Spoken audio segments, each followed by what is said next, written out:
आज की कहानी है अहमदाबाद के चर्चित सजनी मर्डर केस की, जिसमें पुलिस ने 15 साल बाद लैंडलाइन नंबर के जरिए कातिल को पकड़ा और खुलासा किया। उन दोनों की नई नई शादी हुई थी। वो बहुत खूबसूरत जोड़ी थी।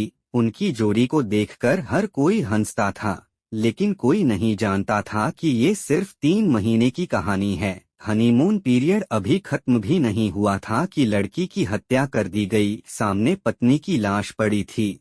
पति का रो रो कर बुरा हाल था। उनकी हालत इतनी खराब हो गई कि उनकी तबीयत बिगड़ गई और सदमे के कारण उन्हें अस्पताल जाना पड़ा, लेकिन वह कभी वापस नहीं आए। ये कहानी 21 साल पुरानी है।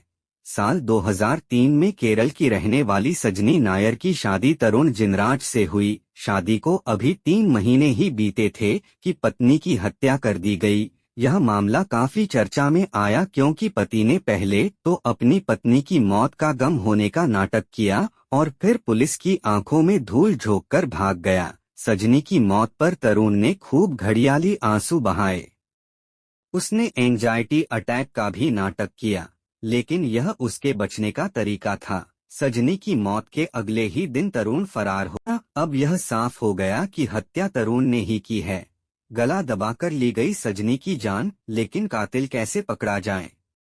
पुलिस कई दिनों तक सजनी के पति की तलाश करती रही, लेकिन उसका कोई पता नहीं चला। वह गायब हो गया था। धीरे धीरे उसकी तलाश बंद हो गई। उधर तरुण ने अपनी नई जिंदगी की शुरुआत कर ली थी। पुलिस ने हर जगह और दूसरे राज्यों में भी तलाश की, लेकिन कुछ पता नहीं चला। 3 साल बाद पुलिस ने तरुण की तलाश बंद कर दी, लेकिन सजनी हत्याकांड केस बंद नहीं किया।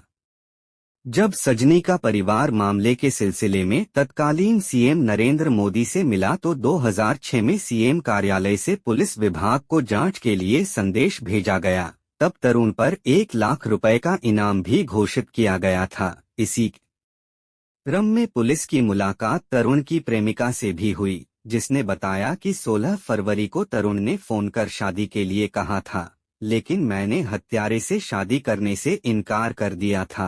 तरुण जिनराज ने बेंगलुरु में दूसरी बार शादी की और उसके 2 बच्चे हैं। पत्नी की हत्या के बावजूद वह पूरी ऐशो आराम की जिंदगी जी रहा था। वह अपनी पत्नी और बच्चों के साथ विदेश भी गया। उसने अपना नाम विजय रखा। वह एक कंपनी में सीनियर मैनेजर के पद पर बड़े आराम से काम भी कर रहे था। उसने मान लिया था कि अब पुलिस उसका कुछ नहीं बिगाड़ पाएगी। लेकिन सजनी का परिवार सालों बाद भी अपनी बेटी की मौत को नहीं भूल पाया है। इसी क्रम में पुलिस की मुलाकात तरुण की गर्लफ्रेंड से भी हुई, जिसने बताया कि 16 फरवरी को तरुण ने फोन कर शादी के लिए कहा था, लेकिन मैंने हत्यारे से शादी करने से इनकार कर दिया था। कई साल बाद 2016 में पुलिस को तरुण की गर्लफ्रेंड से पता चला कि तरुण जैसे शख्स को उसके दोस्तों ने दिल्ली के एक मॉल में देखा था। इस बीच पुलिस ने दोबारा उसके करीबियों की कॉल डिटेल निकाली तो पता चला कि बेंगलुरु के एक कॉल सेंटर के लैंडलाइन से तरुण की मां को फोन आया था। जब इस नंबर की जानकारी निकाली गई तो पता चला कि यह कॉल किसी प्रवीण भटेले ने की थी।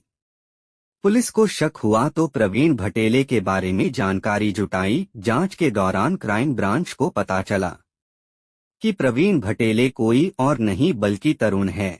हैरान करने वाली बात ये थी कि तरुण ने बेंगलुरु में दूसरी शादी भी की थी और उनके 2 बच्चे भी थे।